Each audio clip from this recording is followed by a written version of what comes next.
How are you guys doing? I'm recording this under winter solstice, and I don't know, today was giving good vibes. I would say today was really giving good vibes as with what I was dealing with for the past 3 months. I feel like today was one of the days where I'm just like, I got a breath of fresh air,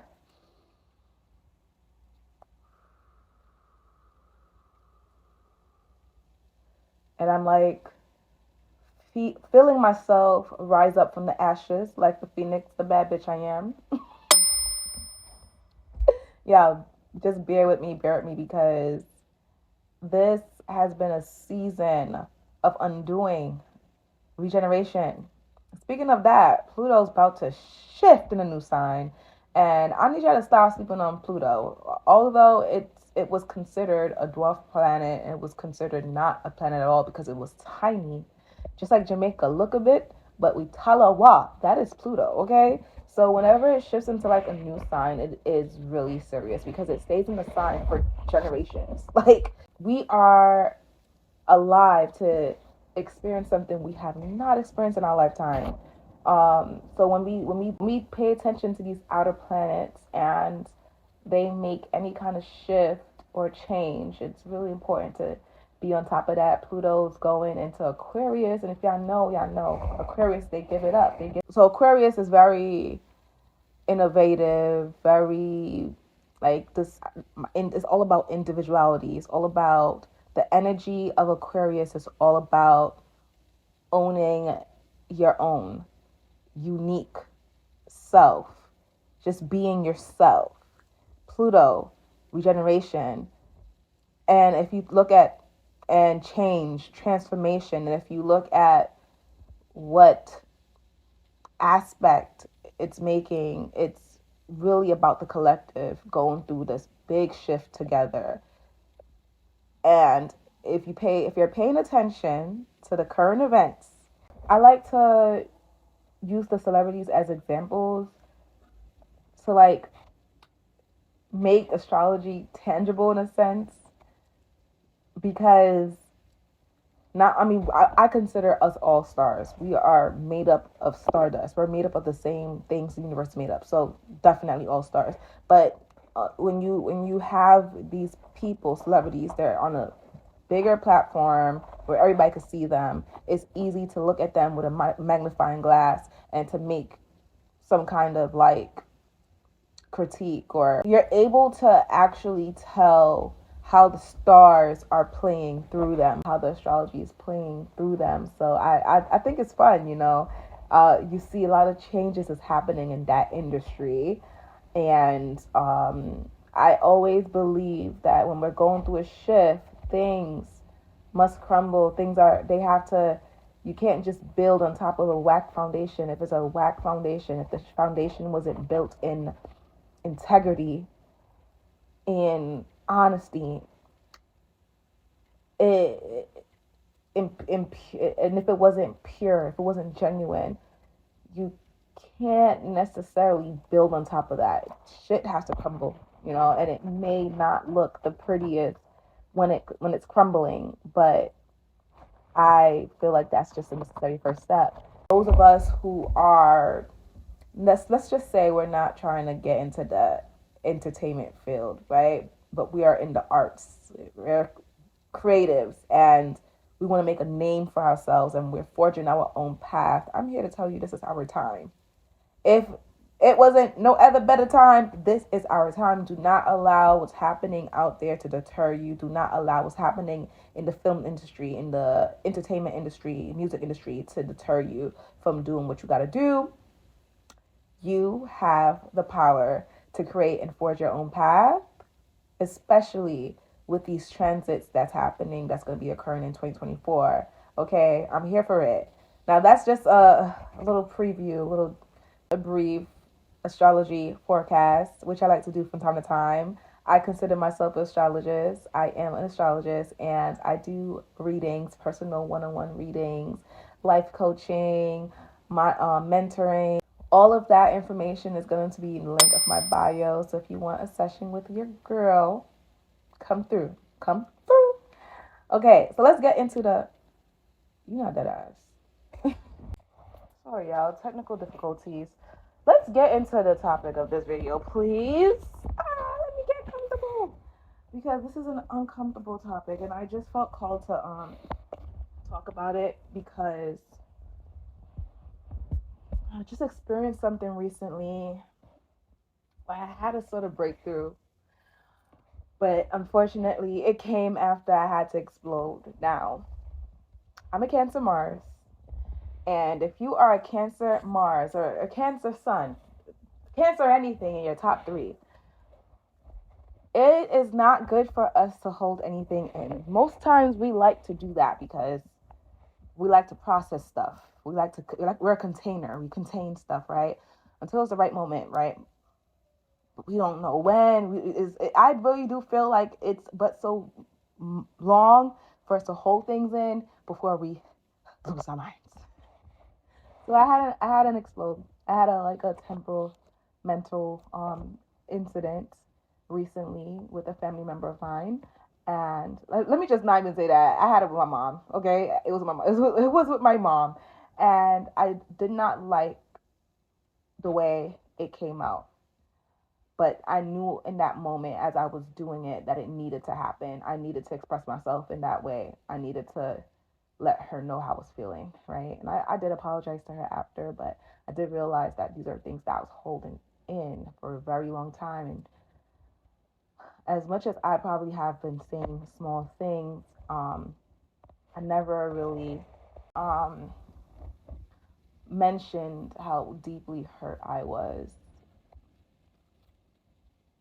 being raised by her, you know. So after that, though, I realized something, specifically with family, right? Before I even go into that, I was struggling a little bit with the title of this video. First of all, I was going to call it, let me see, something like, oh, feeling like the scapegoat, right? And I realized that was the wrong terminology because I, I'm not made out to be anything in my family, or nobody's pinpointing me to be any kind of like villain, or I'm not taking the fault for anybody. So I scratched that out. Then I thought about the phrase black sheep. And if like in the past, I would, yeah, I'm the black sheep. Yeah, I'm the black sheep. Yeah, I'm the black sheep. Like I will definitely say I am, right? But I'm just in a different space where I do not want to acknowledge myself as one, not anymore. So I'm gonna name this title. I'm gonna name the title of this video, how do I feel being the weird one in my family? Like I guess I'm the weird one, you know. And who knows? I may not stay with that word for too long. I just wanted to find something to like kind of shift the narrative from black sheep, because I don't feel like a victim, not anymore. I used to feel like one because I'm different, because I take I because I think differently, I act differently, I move differently, I desire different things. I don't necessarily have the same mindset as many in my family. I'm not really on speaking terms with everybody in my family. I tolerate some people. So it's not really a happy dynamic, and it's unfortunate because this is something, family to me is something, so like I love the idea of family. Growing up, that's all I ever wanted was everybody went on their like own individual routes and journeys, and the illusion, I would say illusion, left the building, and I realized that hey, I'm not really as close and connected with these people as much as I would like, and I started feeling like even growing up, I felt it. I felt as if I just was different. Like, I don't even know how else to put it. When everybody is in a certain place, in a certain area of the house, I'm somewhere else. I'm like in a corner reading a book. I'm under my covers. Like, I used to make forts. Like, I used to build forts and put it over my head, and I would just be in my own little world. And not because I didn't want to be close with anybody. It's just like I really loved my own space. And like getting older and acknowledging astrology and understanding my placements, it's so clear why I was like that. Um, but I would get picked on a lot. I would get teased, and it didn't feel good. It fucked up my self esteem a lot. Like, I had to fight to build confidence, to build self esteem, and to build value, because the family I was in wasn't a family where it was like speaking power into each other. It was more so of I'm from Jamaica. My family's from Jamaica, so if you know, you know. That is, it's like that kind of lifestyle. Showing love through teasing, showing love through bullying, showing love through. So I had to, and then I imagine leaving the household, right? You're experiencing being bullied and teased in the household, and then you go out into the real world, and you go into middle school, elementary, high school, and people are doing the same. And immediately, I was a people pleaser. Immediately, I just wanted people to like me because I craved connection, because I didn't have that. I didn't have that growing up. I craved it.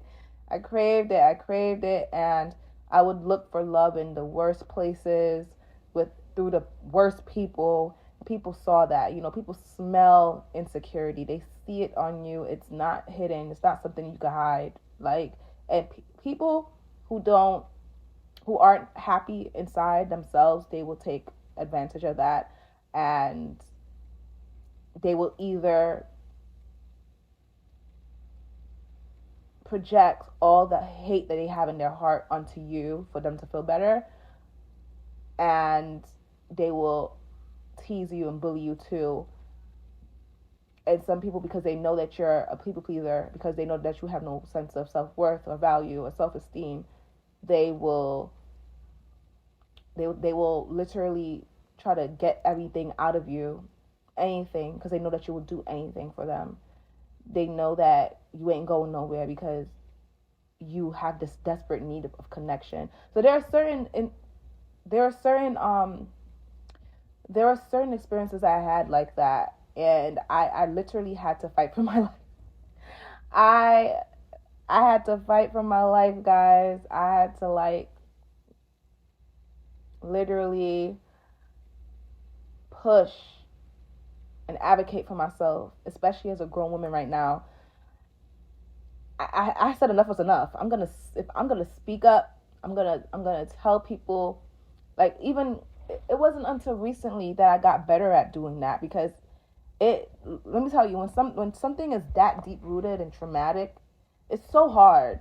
It's so hard. It takes a lot of shadow work. It takes a lot of deconditioning to go within, and a lot of inner work to go within and tell yourself, be your own cheerleader. Like, whatever you've been through, that's a lie. Whatever they told you, that's a lie. Whatever that's a lie. Like, to denounce all of that and then be the one to build yourself up when you didn't even ask to be broken down in the first place. I remember it was one time I was like working out, and I usually get a lot of downloads when I work. I had to denounce all that, and I'm here today, you know, pushing through, confident as hell, because I saw myself fight and advocate for myself. I'm not even gonna lie, that is an ultimate confidence booster. To my inner child feels so loved. She feels so happy. She feels so safe with me, because she knows that I'm not standing for shit. Not anymore. I used to do that because I didn't like confrontation. I didn't like making anybody feel away, even if it was hurting me inside. I didn't like that. I just wanted peace. Libra moon, I just wanted peace. And I realized wanting peace that bad, to the point that it was hurting me, was becoming very detrimental for my mental health, for my inner peace. So if I have to get bitchy and I have to talk my shit in order for you to understand that there's boundaries you can't cross with me, so be it. That's where I'm at today.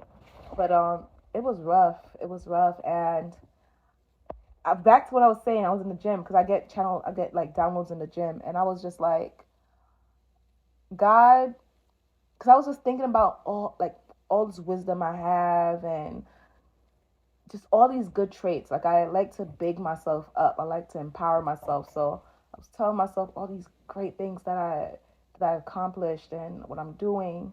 And I said, yo, God really said you can't have life that easy. He made sure he really I call God he, okay? I know understand that it is no gender, but I call God he.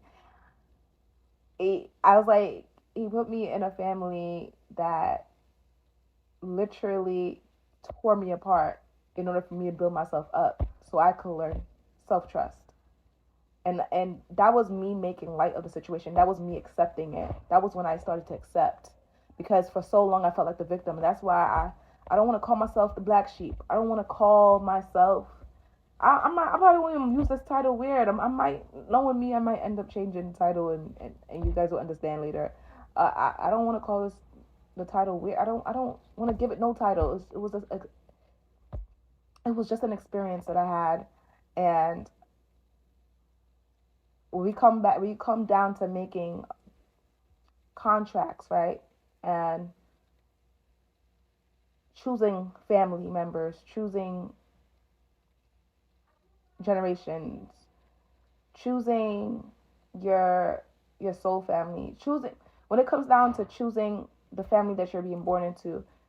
I could easily say I know myself so much that I know that I I know that I work the best under pressure, and maybe I needed to give myself this experience so I know what it felt like to be really loved by myself and not need anything external, because I've been looking for that shit all my life. And it's never, nothing ever could compare, nothing could compare to the love that I have for myself.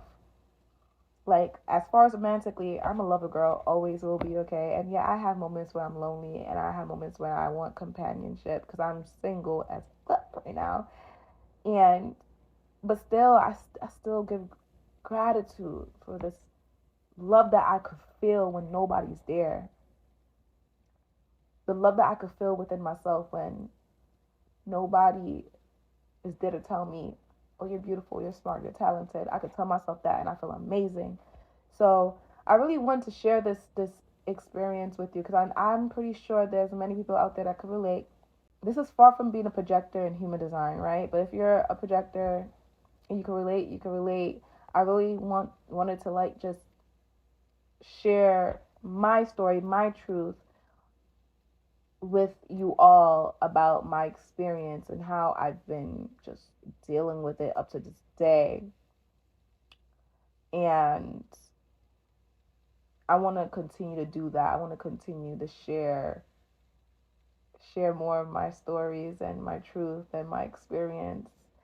And I want to do that so I could give voice and words, put a spark into those who may not be able to put words to what they're experiencing. Now, I can proudly say, you know, I don't I don't allow what I experienced in my childhood growing up.